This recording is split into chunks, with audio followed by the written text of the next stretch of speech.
İsmim Feyzi Yazar. Diyar Aşe adına çalışıyorum. Otogar işletme müdürü.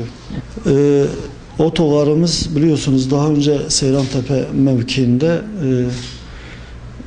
eski bir otogardı. Diyarbakır'a da çok yakışmayan bir otogardı. 2006'da taşındı yeni binasına.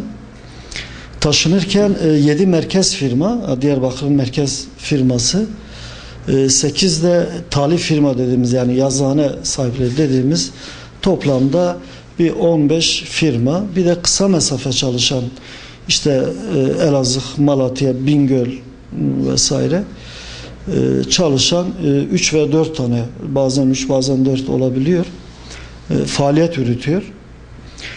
Bu firmalar sirkülasyon olarak merkez olarak günde 50 ile 60 sefer yapıyor. Yakın mesafeye çalışan 30 ile 40 arasında değişiyor. Türkiye'nin birçok bölgesine bu hizmet veriliyor. Özellikle merkez firmalar hemen hemen birçok yere gidiyor. Bunları söyleyebilirim, evet. Evet, şimdi bu sıkıntı aslında bölgemize has bir durum. Bölge insanı daha çok batıya çalışmaya gideceği için dönüşler hep problemdir. Şimdi buradan batıya gidiş çok problem olmuyor. Vatandaş çok fazla sıkıntı yaşamıyor. Ama özellikle bayram dönüşleri çok yoğun olur. Ben eminim şimdi de belki yer bulamayabilir. Yani Türkiye'nin değişik şehirlerine, özellikle o metropollerde inşaat, tarım işçileri, biliyorsunuz burada büyük bir işsizlik sorunu var. İnsanlar daha çok işte mevsimlik işçi olarak veya inşaatlarda çalışmak üzere, diyelim yaz sezonu olması itibariyle işte turizminin yoğun olduğu, turizm sektörünün yoğun olduğu yerlerde çalışmaya giden insanlar bayramlarda evine döner, yani memleketine döner. Şimdi o dönüşlerde bir yoğunluk yaşanır ve yer bulamaz. Yani o konuda ciddi sıkıntılar yaşanıyor. Zaman zaman bizi de arayan oluyor. İşte müdür olduğumuzdan kaynaklı hani yardımcı olabiliriz diye. Ki biz de arıyoruz bazen firmaları bu konuda. Gerçekten sıkıntı yaşanıyor. Çünkü bir defada insanlar dönüyor. Genelde işte bayrama 3 gün kala, 5 gün kala, 10 gün kala insanlar dönmeye çalışıyor. Ama maalesef böyle son günlere doğru gittikçe çok daha fazla problem yaşayacak. Şimdi genelde her yıl zaten oluyor bu ek seferler, yapılmak zorunda. Bunu firmaların kendisi, bilgimiz dahilinde firmaların kendisi şey yapıyor, bunu yapıyor çünkü ihtiyaçtan kaynaklıdır. Gerçekten büyük bir talep oluyor.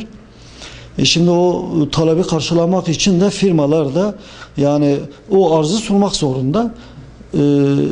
Ama yine de problemler yaşanıyor. Artış genel olarak hani söz konusu olmaz. Ama nedir? Bölge biraz yoksul. Bir de alternatif olarak şey de var. Hava yolları da var. Zaman zaman işte promosyonlarla vesaire bazı indirimlerle, desteklerle biliyorsunuz yani biletleri çok ucuza alabiliyorlar. Zaman zaman çok ucuza da satabiliyorlar. Öyle ki neredeyse karayolu taşımayla aynı fiyata ve bazen daha da cazip hale getiriyorlar. Şimdi karayolu taşımacılık bu konuda biraz zor durumda. Çünkü malumunuz, yani bilmiyorum, dünyada belki de yakıtı en pahalı alan ülkelerden biriyiz. Bu konuda firmacılar da hani zor durumda. Gerçi onların kendi alanlarına girmeyelim. Ama ne yapıyor? Kendi fiyat listesi atıyorum. Şimdi diyelim 110 liradır. Bir İstanbul'a gidecek 110 lira. Ama kendisi 110 liraya götüremiyor vatandaşı. Çünkü bölge insanı da yoksul. Sonuçta daha çok böyle çalışmaya giden insanlar ne yapıyor? Lise fiyatı 110 liradır ama çoğu zaman 80'e 90'a da bilet kesebiliyor.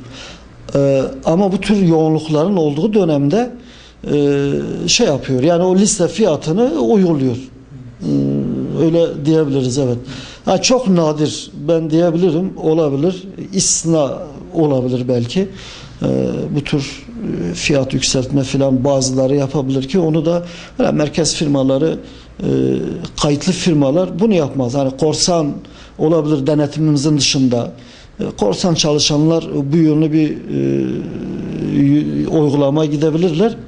Ama otogarımızda, terminalimizde kayıtlı faaliyet yürüten firmalarımız bunu yapmıyor. Yani çok fazla biz ihtimal vermiyoruz. Biletleri alma konusunda bugün birçok firma internet üzerinden, hani merkezi bir sistemle şey yapabiliyor. Online bilet satabiliyor.